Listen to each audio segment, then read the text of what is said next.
Pemilihan umum telah memanggil kita, seluruh rakyat menyambut gembira.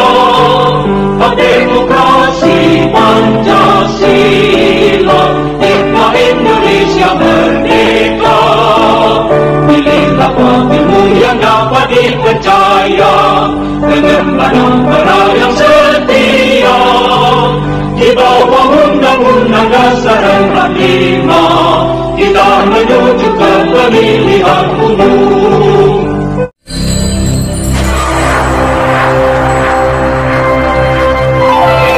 Siapa yang mesti kita pilih nih dalam pilkada, dalam pilpres?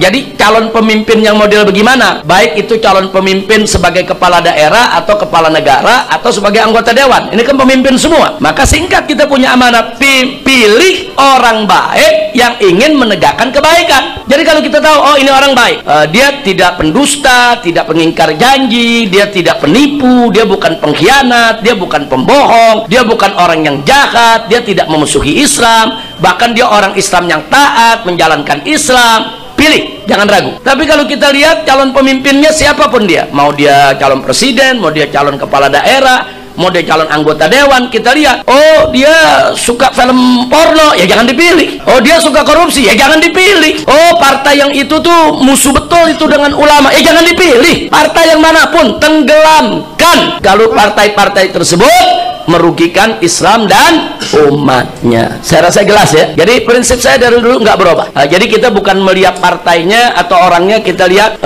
kualitasnya. Nah, kualitas partai itu terhadap Islam bagaimana? Kualitas calon itu terhadap Islam bagaimana? Nah, jadi saya berharap insya Allah di pilpres yang akan datang umat ini ditawarkan untuk memilih orang-orang yang baik. Sebab kalau kita disuruh pilih orang-orang yang baik, kita nggak mumet, kita nggak ribut ya kawan. Milih yang ini bagus, milih yang itu bagus, milih yang ini baik. Umat nggak ribut di bawah. Nah, cuman yang jadi masalah seringkali terjadi di kita punya negeri. Begitu masuk pemilihan pemimpin, kita disuruh pilih antara serigala sama buaya. Jangankan umat, kiai aja bingung. Pilih yang ini buaya, pilih yang ini saudara serigala. Kondisi itu, kenapa itu bisa terjadi? Itu tadi, karena banyak partai-partai yang tidak lagi memperjuangkan agama. Begitu memperjuangkan agama, apa disebut? Politik identitas. Sekarang ini yang dimaksud politik identitas itu politik Islam. Mereka pura-pura aja politik identitas itu politik yang membawa identitas agama atau suku atau ini. Enggak. Yang dia maksud politik identitas adalah gerakan Islam. Gerakan Islam yang dianggap politik identitas semua. Kita nih dikerdilkan, kita nih dikucilkan, kita nih dijelek-jelekkan oleh mereka, saudara. Padahal politik identitas itu dulu justru dimainkan oleh para pejuang kita. Lihat Imam Bonjol berjuang pakai politik identitas. Dia pakai syariat Islam, saudara. Pakaiannya juga pakaian seorang ulama. Dia lawan Belanda, itu politik identitas. Begitu juga Pangeran Diponegoro pada saat melawan Belanda, itu juga politik identitas. Nah, Pangeran Diponegoro kita lihat dong, pakai jubah, pakai imamah. Dia ulama, dia pakai baju ulamanya, saudara. Berarti politik identitas.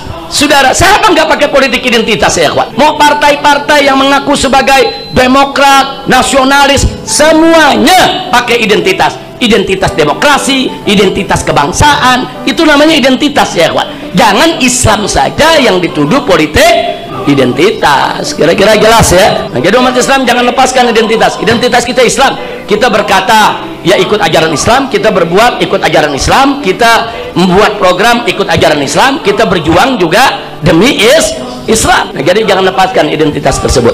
Mudah-mudahan kita dapat pemimpin yang baik. Amin ya rabbal alamin. Di bawah Undang-Undang Dasar 45, kita menuju ke pemilihan